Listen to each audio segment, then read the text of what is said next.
सोचो, एक कौम है जो अल्लाह को जानती भी है, लेकिन फिर भी एक और चीज के आगे झुक रही है, और वो चीज कोई आम बुत नहीं, वो पावर, पैसा और कंट्रोल का सिंबल है। सूरह अस-सफ़ात में अल्लाह हमें नबी इलियास अलैहिस्सलाम का वाक़या सुनाता है। उन्हें भेजा गया एक ऐसी कौम की तरफ जो एक नाम पर दीवानी थी, और नबी इलियास अलैहिस्सलाम ने बस एक सवाल किया, ऐसा सवाल जो आज भी दिल को हिला देता है। क्या तुम बाल को पुकारते और उससे पूछते हो और सबसे बेहतर पैदा करने वाले को छोड़े देते हो, यानी अल्लाह को?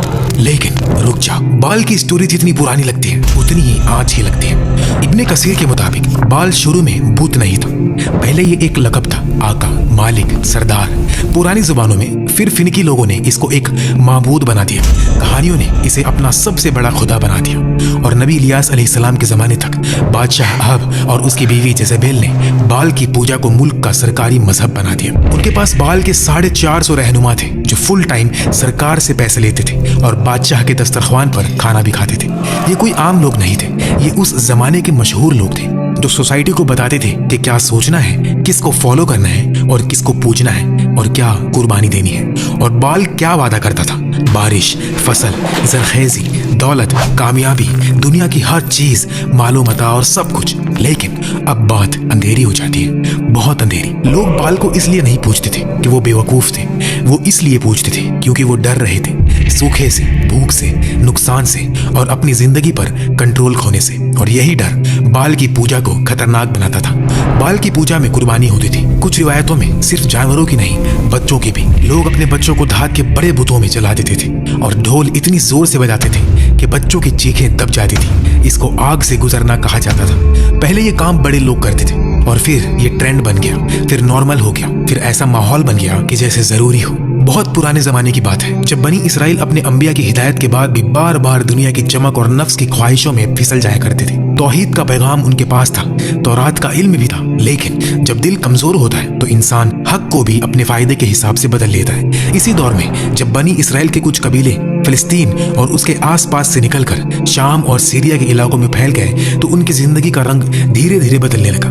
नए इलाके, नए लोग, नई रस्म रिवाज और सबसे खतरनाक चीज, पुरानी कौमों की बुत परस्ती का असर। यही से बाल का फितना शुरू होता है। बाल असल में एक आम लफ्ज था जो सेमिटिक और इब्रानी जबानों में मालिक, आका, सरदार, रब जैसा यानी मास्टर, ओनर, प्रोवाइडर के मानी में आता था। अरब में भी ये लफ्ज कभी शौहर के लिए यूज होता रहा, लेकिन जब कोई कौम अल्लाह को छोड़कर किसी और से रिस्क, बारिश, ताकत और बरकत की उम्मीद बांधने लगती है तो एक लफ्ज जो सिर्फ मालिक के मानी रखता था, वही लफ्ज धीरे धीरे खुदा बन जाता है। बाल भी इसी तरह एक नाम से ज्यादा एक सोच बन गया।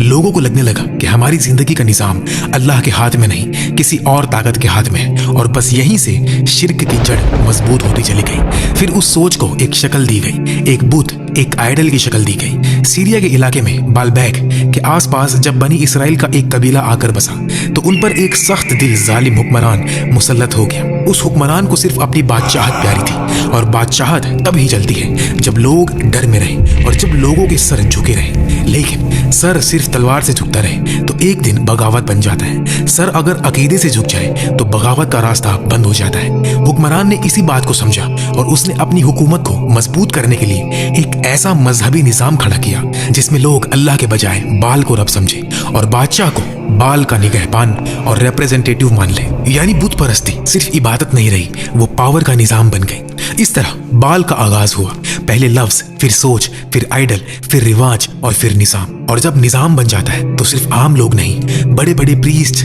और सरदार भी उसमें हिस्सा डाल देते हैं। बाल के लिए मंदिर और कुर्बानी के मकाम बनने लगे। लोग उसके सामने झुकते, सजदा करते, नजरों नियाज चढ़ाते, कोई अपनी फसल के लिए, कोई अपने माल के लिए, कोई अपने बच्चे के लिए तो कोई अपनी इज्जत के लिए। हर किसी की अपनी मजबूरी थी और हर मजबूरी को बाल के दर पर ले जाया जाता। कुछ लोग खौफ से झुकते थे, कुछ उम्मीद से। उनका यकीन ये बन गया था कि बारिश आएगी तो बाल की रजा से, फसल उगेगी तो बाल के हुक्म से, और रिज्क बढ़ेगा तो बाल की खुशी से। यानी अल्लाह को दूर का खुदा बना दिया गया और बाल को रोजमर्रा का मालिक समझ लिया गया। बाल की पूजा का तरीका असल में सिर्फ एक बुत के आगे झुकना नहीं था, वो एक पूरा निजाम था, एक कल्चर। पुराने शाम या कनान के माहौल में बाल को अक्सर स्टॉर्म और बारिश का रब और जरखेजी का सोर्स समझा जाता था। इसलिए बाल की इबादत ज्यादातर उन चीजों के गिर्द घूमती थी जो जमीन को जिंदा करती है। बाल की पूजा आमतौर पर मंदिरों और हाई प्लेसेस पर होती थी, यानी ऊंची जगहें, पहाड़ों के करीब या शहर के बाहर ऐसे मकामात जहां मंदिर बना होता। लोग वहां जाकर बाल के नाम पर नजर चलाते। जानवरों की कुर्बानी, अनाज, ऑयल, शहद या शराब जैसी चीजें, रिवायत और पुरानी कौमों के आसार में ऐसे ऑफरिंग्स का जिक्र मिलता रहता है। इंसेंस जलाया जाता, धुआं उठाकर बाल को राजी करने का तस्वुर होता।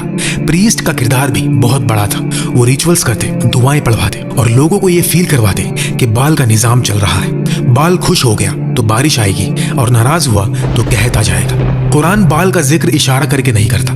बाल का नाम सीधा सूरह अस-सफ़ात में आता है। नबी इलियास अलैहिस्सलाम की कौम के वाक़ये में अल्लाह बताता है कि इलियास अलैहिस्सलाम उन लोगों के पास भेजे गए जो बाल की परस्तिश करते थे। हालांकि वो अल्लाह को जानते भी थे। इलियास अलैहिस्सलाम ने उनको एक सवाल की शक्ल में दावत दी जो दीन की जड़ पर लगता है। क्या तुम बाल को पुकारते हो और सबसे बेहतरीन खालिक को छोड़ देते हो, अल्लाह को, जो तुम्हारा रब है और तुम्हारे पहले बुजुर्गों का भी रब है। आज के दौर में कुछ वायरल क्लेम्स ये कहते हैं कि एलीट्स अब भी बाल को पावर के लिए यूज करते हैं और एप्स्टीन फाइल्स को प्रूफ के तौर पर दिखाया जाता है। कुछ लोग कहते हैं लेटेस्ट रिलीजेस में बहुत ज्यादा पेजेस आए हैं और एक फैक्स जैसे वायर ट्रांसफर डॉक्यूमेंट में बाल.नेम जैसा कुछ नजर आया जो वाशोविया बैंक से पहले लिखा हुआ था और इसको स्ट्रेंज कहा जाता है। इसी तरह कुछ क्लेम्स बाल को जूइश ब्लैक मैजिक प्रैक्टिसेस से जोड़ देते हैं और कहते हैं एलीट्स आज भी ब्लैक मैजिक रिचुअल्स करते हैं। और कुछ लोग ये भी कहते हैं कि बाइबल और कुरान में इसराइली बाल के साथ मिक्सअप है, यानी अल्लाह को भी मानते थे और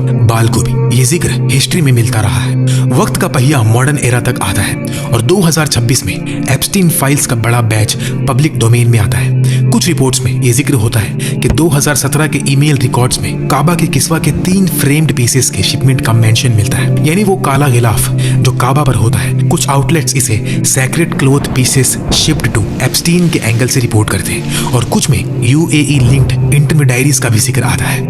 यहाँ तक जो बात आती है वो डॉक्यूमेंटेड मेंशन वाली कैटेगरी में गिरती है, यानी ईमेल्स में ऐसा जिक्र मिलना। लेकिन किस्वा के पीसेस स्पिरिचुअली सिग्निफिकेंट थे, मिलियंस ऑफ मुस्लिम्स के टच से गुजरे हुए, तो फिर ये चीज सस्पिशियस लगती है और यहाँ से वो सीधा लीप मारता है। अगर ये चीज सैक्रेड है और किसी गलत आदमी के पास गई तो जरूर ये ब्लैक मैजिक रिचुअल्स के लिए यूज हो रही होगी।